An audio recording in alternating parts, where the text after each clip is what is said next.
भोग लगाओ मेरी मैया। जय माता दी दोस्तों, माता रानी के 9 दिनों के 9 प्रिय भोग मैं आज आप लोगों के साथ शेयर कर रही हूँ। तो आप भी नवरात्रि पर माता रानी को ये 9 भोग लगाइए और उन्हें प्रसन्न कीजिए। तो जिस तरह से हमें कोई हमारी मनपसंद चीज़ देता है तो हमें बहुत ही खुशी मिलती है, उसी तरह से माता रानी को भी नवरात्रि पर उनके 9 भोग लगाए जाते हैं। और किस लिए यह भोग लगाए जाते हैं ये भी मैं आज आपको बताऊँगी फ्रेंड्स। तो आइए हम नवरात्रि पर माता रानी को भोग समर्पित करते हैं। पहले दिन से लेकर 9वें दिन तक आपको कौन कौन सी भोग समर्पित करने हैं माता रानी को, यही मैं आज आपको बताऊंगी। तो पहले दिन, सबसे पहले दिन हमें घी का भोग समर्पित करना होता है। पहले दिन माता रानी को देसी घी का भोग लगाइए बीमारी से बचने के लिए। यदि किसी बीमारी से आप पीड़ित हैं या फिर आप किसी बीमारी से ग्रसित हैं तो उससे बचने के लिए, उससे निजात पाने के लिए आपको घी का भोग लगाना है माता रानी को। दूसरे नवरात्रि को बतासे का भोग लगाया जाता है। लंबी उम्र के लिए बतासे का भोग लगाया जाता है माँ ब्रह्मचारिणी को। तो दूसरे दिन की पूजा में आप माँ ब्रह्मचारिणी को बतासे का भोग लगाइए और बतासे का भोग लगाकर माँ से लंबी उम्र तक उनकी सेवा करने का आशीर्वाद प्राप्त कीजिए। तो दूसरे दिन आप बतासे का भोग लगाइए। तीसरे दिन हमें माँ चंद्र घंटा को दूध का भोग लगाना है। तो दूध का भोग माँ चंद्र घंटा को धन प्राप्ति के लिए लगाया जाता है।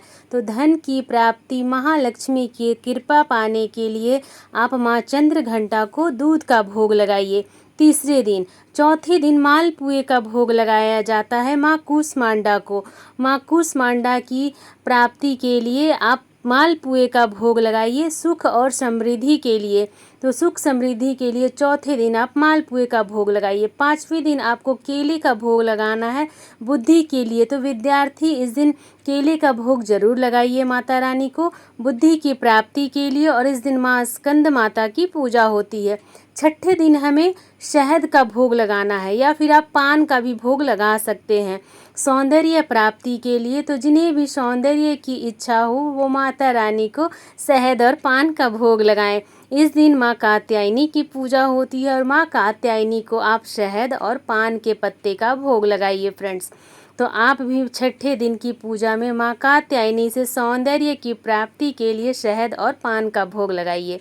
सातवें दिन हमें जो भोग लगाना है वो गुड़ का भोग लगाना है। तो गुड़ का भोग दुख की नाश के लिए लगाया जाता है।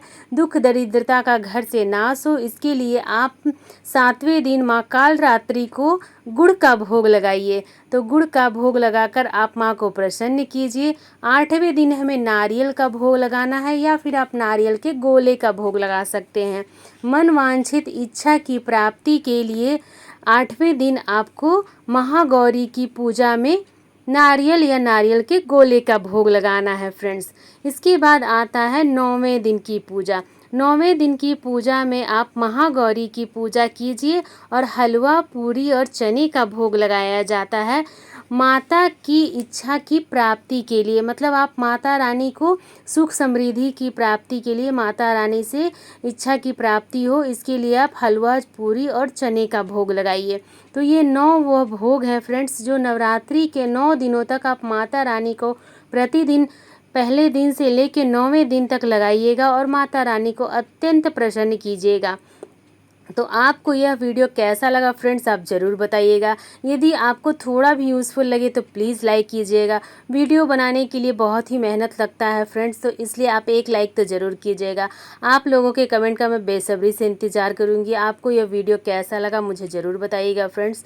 तो आप लोग किस दिन कौन सा भोग लगाते हैं, और यदि आप ये भोग नहीं लगा सकते हैं तो आप केवल लौंग और बताशे का भोग लगाइए।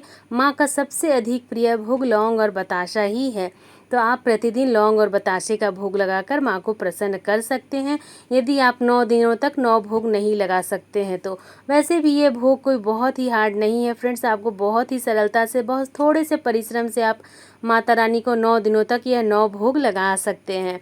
तो आपको यह वीडियो कैसा लगा मुझे ज़रूर बताइएगा फ्रेंड्स। इसके साथ ही मैं अपना वीडियो समाप्त करती हूँ। आप लोगों का बहुत बहुत धन्यवाद वीडियो को अंत तक देखने के लिए। यदि कोई डाउट हो तो मुझसे कमेंट करके पूछिएगा फ्रेंड्स, मैं आपको ज़रूर जवाब दूँगी और कोशिश करूँगी कि जल्द से जल्द दे सकूँ।